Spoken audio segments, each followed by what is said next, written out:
नमस्कार, मेरा नाम है शिवानी ठाकुर और आप देख रहे हैं फाउंडर इंडिया का ये खास शो जिसका नाम है ग्रीन शूट।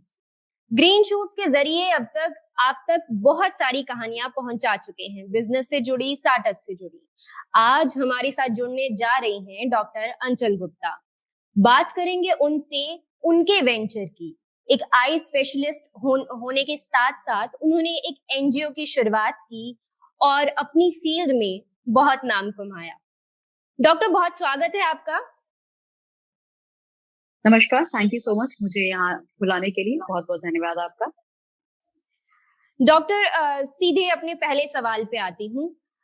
डॉक्टर का जो पेशा है उसमें उसकी जब तैयारी शुरू होती है तो बहुत मेहनत की जाती है और कहीं ना कहीं एक इंडिविजुअल को लगता है कि ऐसा ही रिजल्ट होना चाहिए। जितने पैसे अभी इन्वेस्ट कर रहे हैं उतने ही कमाए भी जाएं और बहुत नाम कमाया जाए, लेकिन आपका तरीका थोड़ा अलग था। नेत्रम फाउंडेशन के बारे में हमें बताइए। तो मैं एक आई सर्जन हूँ और मैं देश के बेस्ट कॉलेजेस से पढ़ने के बावजूद I am mostly into community work. मैं समाज के लिए सबसे ज्यादा काम कर रही हूँ। मैं ट्रेनिंग में मास्टर्स पा चुकी हूँ और कॉर्निया में सुपर स्पेशलिस्ट हूँ। मगर इसका मतलब ये नहीं कि मैं सिर्फ कॉर्पोरेट और प्रिविलेज लोगों के लिए ही अवेलेबल हूँ।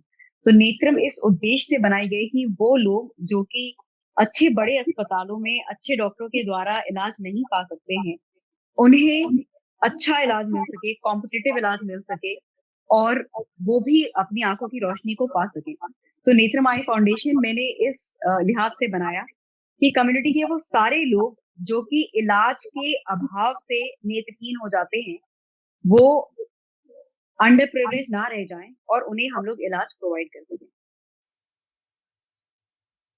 साइट टू ऑल आपका मोटो था नेत्रम के पीछे।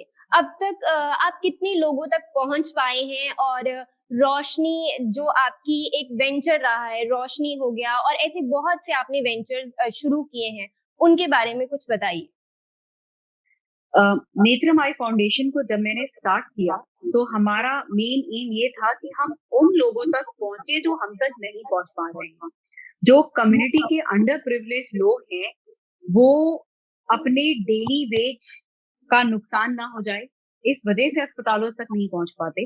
इस बात के डर से कि फीस बहुत ज्यादा होगी, इस वजह से अस्पतालों तक नहीं पहुंच पाते। और ऐसे इलाज जिनसे हम लोग विजन को रिस्टोर कर सकते हैं, उनके अभाव में नेत्रहीन हो जाते हैं। हमारे देश में आज भी 11% लोग कैटरैक्ट की वजह से ब्लाइंड है, जो कि बहुत ही आसानी से ट्रीट करने वाला इलाज तरीका है। तो हमने नेत्रम आई फाउंडेशन के द्वारा बहुत ही इनोवेटिव मेथड बनाए जिससे हम लोगों तक खुद पहुंच सके। हर कोई चल करके हम तक नहीं आ सकता, तो हमने रोशनी नामक एक व्हीकल बनाई जिसका नाम है rural ophthalmic service honorary Netram initiative. वो एक वैन है जिसके अंदर आई टेस्टिंग के सारे इक्विपमेंट्स प्रेजेंट है। हमारी आउटरीच टीम हर हफ्ते का एक रोड मैप बनाती है, उन ग्राम के पंचायतों से बात करती है, आंगनवाड़ी वर्कर से बात करती है और हमारी गाड़ी वहां तक पहुंचती है। लोकल आंगनवाड़ी वर्कर्स, ग्राम पंचायत के लोग सिलेक्टिवली उन लोगों को पहले से इन्फॉर्म कर देते हैं जिनकी आंखों में परेशानी है। इससे वहां पे भीड़ भी नहीं इकट्ठा होती और जरूरतमंद लोगों को एट द साइट इलाज मिल जाता है। जिन लोगों को बेस सेंटर पे सर्जरी की जरूरत होती है, उन्हें हमारी वैन वापस बेस सेंटर तक ले आती है और हम बहुत ही नॉमिनल चार्जेस पे, बहुत ही एडवांस्ड फेको एमल्सिफिकेशन द्वारा उनकी सर्जरी और बाकी इलाज प्रोवाइड करते हैं। इसी तरह हमने और भी कई इनोवेटिव मेथड्स बनाए जिसमें हमने ऑन साइट उन पेरिफेरी के चश्मे की दुकान वालों को ट्रेनिंग प्रोवाइड करी। हमने उनको बेसिक बीमारियां कैसे आइडेंटिफाई करते हैं उनकी ट्रेनिंग प्रोवाइड करी, जिसके द्वारा वो अपने एरिया में आंखों की बीमारियों को आइडेंटिफाई कर लेते हैं और जिस भी मरीज को फर्दर अस्पताल में इलाज की जरूरत होती है उसको हमारे पास रेफर कर देते हैं। सिमिलरली हमने फिर चश्मा बस बनाई। हमने देखा कि हम ऑन स्पॉट जाके चश्मे का नंबर तो दे आते हैं, मगर मरीज चश्मा बनवा ही नहीं पाता, या उसके गांव में, उसके इलाके में वो चश्मा बनने की सुविधा ही नहीं होती है। तो चश्मा बस एक ऐसी बस में जिसमें कंप्यूटराइज आई टेस्टिंग होती है, एक हैंड हेल्ड इंस्ट्रूमेंट होता है जिससे आंखों की जांच होती है, ऑन द स्पॉट चश्मे का नंबर भी देते हैं और उस गाड़ी में चश्मे के फ्रेम्स भी होते हैं। मरीज अपना फ्रेम खुद चुन करके जैसा भी चश्मा वो पहनना चाहता है उसको सिलेक्ट कर सकता है और हम उसे वहीं के वहीं प्रोवाइड कर देते हैं। तो इस तरह नेत्रम बहुत ही इनोवेटिव मेथड क्रिएट कर रही है जिससे ग्रास रूट लेवल पे हम लोगों को पहुंच सके। अब तक हम लोग 17 स्टेट में प्रेजेंट है और ऑलमोस्ट 5 लाख ऊपर से ऊपर के लोगों को बेनिफिट कर सकते हैं in terms of eye testing. There have been more than 5-6,000 surgeries for underprivileged people. Netram as a private sector भी चल रहा होता है, उसी सेटअप में पेड पेशेंट्स को अलग देखा जा रहा होता है और चैरिटेबल पेशेंट्स के लिए एक अलग सिस्टम बना रहता है जिनको स्ट्रीमलाइन तरीके से हम लोग देख रहे होते हैं और कम दामों पे दवाइयां प्रोवाइड कर रहे होते हैं। वाकई डॉक्टर, आपका जो इनिशिएटिव है बहुत इनोवेटिव तरीके से आप ग्रास रूट लेवल तक पहुंचने की कोशिश कर रहे हैं और जहां तक कोई नहीं पहुंच पाता वहां तक शायद आप जाके लोगों की मदद कर रहे हैं। यहाँ पर एक सवाल आता है कि जब भी हम किसी का भला करना चाहते हैं, कोई भी वेंचर शुरू करना चाहते हैं, तो उसके लिए भी पैसों की जरूरत होती है। तो एनजीओ या किसी भी ऐसी फाउंडेशन को चलाने के लिए जो फाइनेंशियल सिस्टम है वो किस तरीके से काम करता है? किसी भी एंटरप्राइज को सस्टेन करने के लिए, चाहे वो सोशल एंटरप्राइज हो या बड़ा से बड़ा बिजनेस वेंचर हो, सेल्फ सस्टेनेबल होना सबसे इम्पोर्टेंट चीज है। ऑल्दो हम फंडर्स पे, सीएसआर पे, गवर्नमेंट टेंडर्स पे डिपेंड करते हैं, मगर मैंने हमेशा अपने सारे मॉडल्स इस मैथ के साथ बनाए कि वो सेल्फ सस्टेनेबल हो। अगर हमें कोई फंड नहीं भी दे पा रहा तो हम इतने लोगों को रीच कर सकें, हम उन्हें फ्री ट्रीटमेंट नहीं दे रहे मगर इस नॉमिनल प्राइस पे ट्रीटमेंट दे रहे हैं ताकि वो cost of the equipment, cost of the employees खुद से मीट कर सके। सो आई ऑलवेज से कि हमारे देश की आबादी हमारा सबसे बड़ा डीमेरिट भी है और हमारा सबसे बड़ा मेरिट भी है। तो आबादी ज्यादा होने की वजह से हम कोई भी यदि प्लान करते हैं, कोई भी वेंचर डिजाइन करते हैं, तो हमारे पास हमेशा एक वॉल्यूम होती है। हमें हमेशा पता होता है कि अगर हम एक्स नंबर ऑफ पेशेंट्स को रीच आउट कर लेते हैं और हम वाई अमाउंट का प्राइस रखते हैं तो हम अपने प्रोजेक्ट को सेल्फ सस्टेनेबल बना सकते हैं। So that makes it streamline, because अगर हम लोग अपनी जेब से हमेशा भर रहे होंगे तो बहुत ही डिस्करेजिंग हो जाएगा और बहुत जल्दी हम लोग उसको आगे चला नहीं पाएंगे। But when we make it self sustain तो वो इन कंटिन्यूएशन चलता रहता है। चलिए, तो यहाँ पे मेरा ये डाउट तो क्लियर हो गया है। एक और डाउट है, मान लीजिए कि मेरे जैसे लोग आपके साथ जुड़ के लोगों की मदद करना चाहते हैं, तो अमूमन ये माना जाता है कि अगर हम किसी एनजीओ या चैरिटेबल ऑर्गेनाइजेशन के लिए काम कर रहे हैं तो हमें पैसे नहीं मिलने वाले हैं। तो आपके जो एम्प्लॉयज हैं वो किस तरीके से काम करते हैं? क्या वॉलंटियर काम किया जाता है या पेड बेसिस होता है? इस पे क्या कहेंगे आप? मोस्टली क्योंकि ये एक ऑर्गेनाइज सेटअप है तो हमारे एम्प्लॉयज जो होते हैं वो हमारे साथ रिक्रूटेड होते हैं। I started my journey with my self and my OT technician. आज की डेट में 40 पीपल हैं जिनका हर महीने की पहली तारीख को सैलरी चेक बन रहा होता है और वो सब हमारे साथ एसोसिएटेड है और उन सबको इस तरीके से प्लेस किया गया है कि किसी न किसी तरह अपनी सैलरी को वो खुद जस्टिफाई कर लेते हैं। जो हमारे पास वॉलंटियर करने आते हैं यूजली वो लोग होते हैं जिनको विजन ट्रेनिंग कहीं ना कहीं चाहिए होती है। तो अब नेत्रम विजन टेक्नीशियन ट्रेनिंग भी प्रोवाइड कर रही है। तो हम लोग उन्हें अपने साथ 6 मंथ की या 3 मंथ की ट्रेनिंग पे रखते हैं जिसमें वो चश्मे का नंबर निकालना, आम बीमारियों को आइडेंटिफाई करना सीखते हैं और वापस जाकर के अपने ही गांव में, अपने इलाकों में चश्मे की दुकानें एस्टैब्लिश कर लेते हैं या कहीं ना कहीं नौकरी पा जाते हैं। सो इन दैट वे ऑल्दो वो वॉलंटियर कर रहे हैं लेकिन हम उन्हें टेक्निकल स्किल सिखा रहे हैं और हम इनडायरेक्टली एम्प्लॉयमेंट जनरेट कर रहे हैं उनकी पूरी लाइफ, आगे आने वाली लाइफ के लिए। मैं आपको वैसे वॉलंटियर करने के बाद चश्मा लगाना नहीं सिखाऊंगी। I will let you be a TV anchor. बहुत बढ़िया।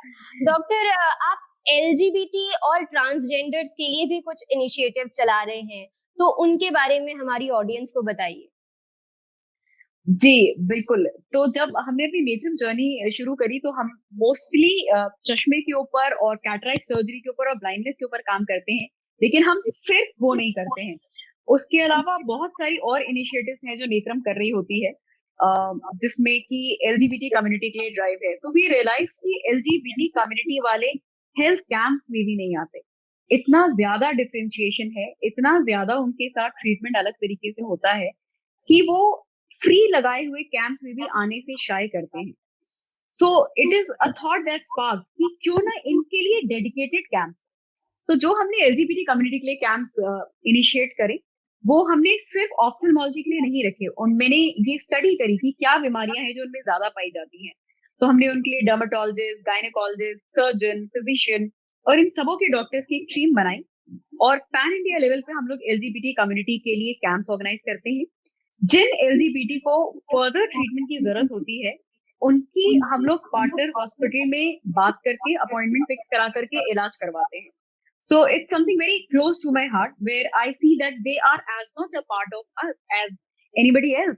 मगर अभी भी उनके लिए मुहिम नहीं चल रही है, तो हम अपनी छोटी कैपेसिटी में उनके लिए रीच आउट कर रहे हैं। और मेरी जो ये इनिशिएटिव है, it is supported by the ministry of social justice. तो हम उनके साथ मिल करके एलजीबीटी कम्युनिटी को राशन प्रोवाइड करना, कंबल प्रोवाइड करना, उनको इलाज प्रोवाइड करना, इन ड्राइव्स को ले रहे होते हैं आगे। बहुत बढ़िया डॉक्टर, अब तक जो भी आपने इनिशिएटिव शुरू किए हैं बहुत ही इंटरेस्टिंग और बहुत ही अच्छे हैं। आने वाले वक्त में फ्यूचर प्लान्स क्या है नेत्रम को लेकर? हम प्रायोरिटी पे एक नेत्रम सेवाग्राम नाम की जगह बनाना चाहते हैं, क्योंकि जब हमने अपनी कम्युनिटी ऑप्थेल्मोलॉजी की प्रैक्टिस देखी तो हमने देखा बहुत से प्रेग्नेंट वुमेन है जिनको अच्छा सेटअप नहीं मिल रहा जहाँ पे डिलीवरी हो सके सैनिटाइज तरीके से। Government hospital specially in the Covid time नहीं उन लोगों को कैटर कर पा रही है। हमने बहुत सारे कम्युनिटी के लोगों को देखा कि उनके बच्चों को टाइमली वैक्सीनेशन या न्यूट्रिशन पे कोई अवेयरनेस नहीं कर पा रहा है। तो यानी उन्हें एक अच्छी पीडियाट्रिशियन की जरूरत है, एक अच्छे जनरल फिजिशियन की जरूरत है। सो नेत्रम बहुत जल्द, अगर ये कोविड नहीं होता तो शायद हम अब तक शुरू कर चुके होते। अगले 6 महीनों में हम नेत्रम सेवाग्राम लेके आ रहे हैं। ये एक जगह होगी जहाँ पे ऑप्थेल्मोलॉजी के साथ साथ बाकी स्पेशलिटीज भी अच्छे डॉक्टरों द्वारा, लाइक माइंडेड डॉक्टरों द्वारा चैरिटेबल दरों पे चली जाएगी। नेत्रम सेवाग्राम का नाम हमने इतना न्यूट्रल इसलिए रखा है क्योंकि शायद हम उसको सिर्फ हेल्थ तक ना रखें और हम वहाँ पे entrepreneurship training, vocational training, mental health awareness और बाकी चीजों को भी चलाना चाहें, जिससे कि एक लार्जर डायस्पोरा में हम लोग कम्युनिटी को केटर कर सकें। डॉक्टर, आपने अपनी लाइफ में पढ़ाई से लेके, करियर से लेके और लोगों की मदद तक सब कुछ बहुत परफेक्टली किया है। आप यूथ को क्या मैसेज देना चाहेंगे? अगर एक छोटा सा मैसेज आपको पहुंचाना हो तो वो क्या होगा? मैं आज के समय में भारत के हर यूथ से ये कहना चाहूंगी that if we don't change the world, who will? If not now, then when? As a youth, हमारे अंदर ये पावर है कि हम इस दुनिया को बदल सकते हैं, और ये करने के लिए हमें किसी विशेष समय का इंतजार नहीं करना होगा। हमें अभी आज से वो बदलाव लाना शुरू करना होगा जो हम देखना चाहते हैं। We will have to be the change which we want to see in our country. Doctor, आपसे जुड़ के, आपकी कहानी सुन के बहुत अच्छा लगा। आने वाले वक्त में हम फिर से आपसे जुड़ना चाहेंगे। आज के लिए हम अपना वक्त निकाला आपने, उसके लिए बहुत धन्यवाद आपका। थैंक यू सो मच, बहुत बहुत धन्यवाद आपका मुझे यहाँ बुलाने के लिए, मुझे मौका देने के लिए।